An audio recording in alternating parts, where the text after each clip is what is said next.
বন্ধুরা, জীবনে কখনো কখনো এমন কিছু গল্প থাকে যা আপনার হৃদয় নাড়িয়ে দেয়, যা মানুষের চিন্তাধারাকে বদলে দেয় এবং চোখের সামনে এক নতুন আরও দিশা জ্বালিয়ে দেয়। আজ আমি আপনাদের এমনই এক বিস্ময়কর, সত্য এবং হৃদয়স্পর্শ করা গল্প শোনাতে যাচ্ছি। গল্পটি দুই জাপানি মেয়ের, যারা পরবর্তীতে জাপানের শীর্ষ সার্জন হয়েছিলেন।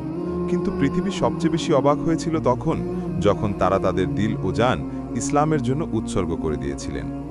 গল্পের শুরু ইংল্যান্ডের অক্সফোর্ড ইউনিভার্সিটি থেকে, যেখানে বিশ্বের সবচেয়ে মেধাবী ছাত্রছাত্রীরা পড়াশোনা করে। জাপান থেকে আসা দুই মেয়ে, ইউনা এবং নেৎসু, অসাধারণ মেধাবী, কঠোর পরিশ্রমী এবং ক্লাসে টপ করা ছাত্রী। সেই একই ফ্ল্যাটে থাকত আরেকটি মেয়ে, শিয়াসা। মালয়েশিয়া থেকে আসা শিয়াসা ছিল হায়া ও শালীনতার এক জীবন্ত উদাহরণ। সহজ সরল, পবিত্র হৃদয়ের এবং ভীষণ শান্ত। প্রতিদিন সে 5 ওয়াক্ত নামাজ, জায়নামাজ বিছিয়ে আদায় করত, পর্দার সাথে, আদবের সাথে এবং মুখে এক মিষ্টি হাসি নিয়ে।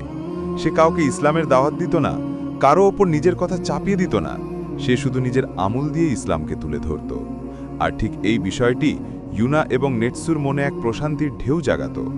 বন্ধুরা, মানুষ যখন কোনো সত্যের কাছাকাছি যায়, তখন আল্লাহ তার মনে এক ধরনের অস্থিরতাও তৈরি করে দেন, আবার সত্য জানার প্রবল ইচ্ছাও। এই ইচ্ছা দুই মেয়ের মনেও জেগে উঠল। তারা শিয়াসাকে জিজ্ঞেস করতে শুরু করল, তুমি এতবার নামাজ কেন পড়ো, পর্দা কেন করো, আল্লাহর মানে কি, ইসলাম কি শেখায়? আর শিয়াসা একজন খাঁটি মুমিনের মতো মমতা দিয়ে, ভালোবাসা দিয়ে এবং নম্রতার সাথে সব প্রশ্নের উত্তর দিত। সে বলতো, নামাজ হলো স্রষ্টার সাথে বান্দার সম্পর্ক, হিজাব হলো নারীর সম্মান ও শক্তি, ইসলাম হলো আমল এবং রহমতের দিন। দিন কাটতে লাগলো এবং তিনজনের বন্ধুত্ব এতটাই গভীর হলো যেন তারা তিনজন নয়, বরং 3 বোন। শিয়াসা প্রতি সপ্তাহে তাদের একটি ইসলামিক সেন্টারে নিয়ে যেত, যেটি বিখ্যাত গায়ক ইউসুফ ইসলাম, যিনি আগে ক্যাট স্টিভেন্স ছিলেন, প্রতিষ্ঠা করেছিলেন। সেখানে তারা তার কথা শুনত। সেই কথাগুলো ছিল আধ্যাত্মিক, জ্ঞানগর্ভ এবং প্রশান্তিদায়ক, যা তাদের অন্তর বদলে দিত। বছরের পর বছর ধরে তারা শিখতে থাকল, বুঝতে থাকল এবং ইসলামকে অনুভব করতে থাকল। দুই বান্ধবী ইসলামের প্রতিটি বিষয় জেনে গিয়েছিল। শুধু একটি বিষয় বাকি ছিল, শাহাদা বা ইসলাম গ্রহণ করা। যখন তাদের পড়াশুনো শেষ হলো, তারা দুজনেই জাপানে ফিরে যাবার প্রস্তুতি নিচ্ছিল। কিন্তু বন্ধুরা, সফর কখনো কখনো মানুষের জীবনের মোড় ঘুরিয়ে দেয়।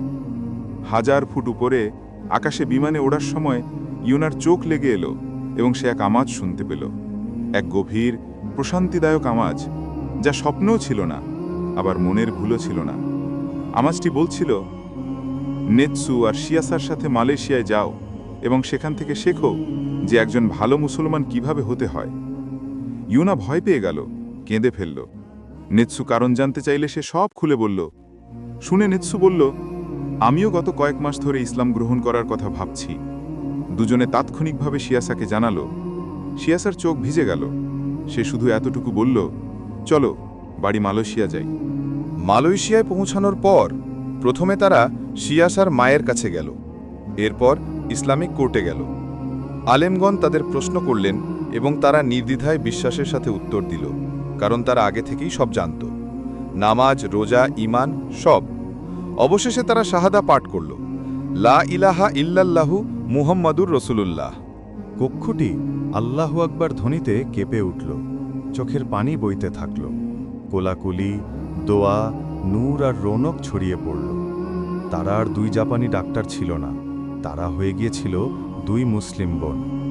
জাপান ফিরে গিয়ে 2 জনকে জাপানের বড় বিশ্ববিদ্যালয়গুলো প্রফেসর বানিয়ে দিল। জাপান সরকার তাদের বিভিন্ন মিশনে কোরিয়া সহ নানা দেশে পাঠাতে থাকল। কিন্তু সবচেয়ে বিস্ময়ের ব্যাপার হলো, এত ব্যস্ত জীবনের পরেও তারা কোরআনের বড় একটি অংশ মুখস্থ করে ফেলেছিল, এবং সেটা সঠিক তাজবিদ বা উচ্চারণের সাথে, যদিও তারা আরবি ভাষা জানত না। আল্লাহ যখন হেদায়েত দেন, তখন রাস্তাও সহজ করে দেন। এরপর তাদের বাবা মাও ইসলাম গ্রহণ করে নিলেন। তাদের 2 পরিবারেই ইসলামের আলো জ্বলে উঠল। গত বছরেই 3 বান্ধবী, শিয়াসা, ইউনা, নেটসু এবং তাদের অভিভাবকরা মিলে হজ পালন করেছেন। সেই দিনটি ছিল তাদের জীবনের সবচেয়ে সুন্দর দিন। আজ এই 3 জনের একটি স্বপ্ন আছে, কোনো গরিব মুসলিম দেশে একটি বড় হাসপাতাল তৈরি করা, যেখানে চিকিৎসা হবে বিনামূল্যে, যেখানে ধনী গরিবের কোনো দেয়াল থাকবে না, যেখানে মানবতা হবে সবার ওপরে। তারা বলে, ইলম বা জ্ঞান আমাদের দক্ষতা, আর ইসলাম আমাদের আলো। বন্ধুরা, এই গল্পের একটি গভীর শিক্ষা আছে। ইসলাম সবসময় আমল বা ব্যবহারের মাধ্যমে ছড়ায়, জোর করে নয়। আপনি পৃথিবীর যে দেশেই থাকুন না কেন, মানুষ আপনার চরিত্র দেখে ইসলামকে চিনবে।